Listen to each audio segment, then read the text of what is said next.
Hierdie is Landbou Weekblad se weervernoot-video vir hoedspruit.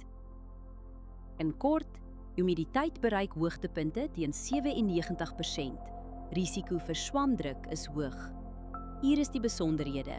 Sedert Januarie het ons 574 mm reën gehad, 113% meer as die 5-jaar gemiddelde.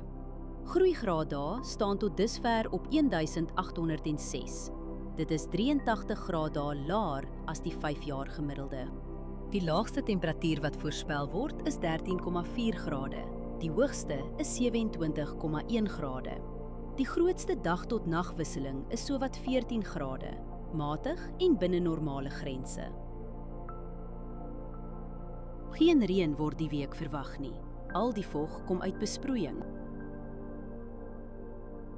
Die ergste winddag is Woensdag met ongeveer 11,4 km/h.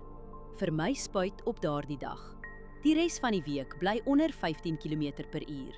Let op: windrigting, windvlae, temperatuur, humiditeit en delta T voor jy spuit. Verdamping is die hele week onder 4 mm. Waterbehoefte is matig. Huidige skedules behoort gemaklik te werk.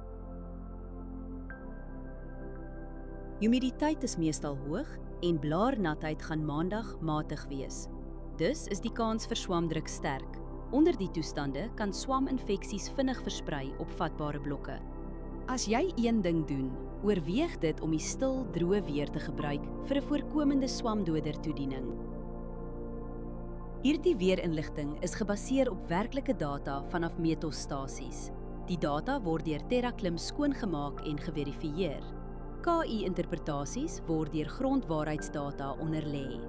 Aangedryf deur Villa Crop Protection. Hierdie verslag is met die hulp van kunsmatige intelligensie gegenereer en is nie professionele advies nie.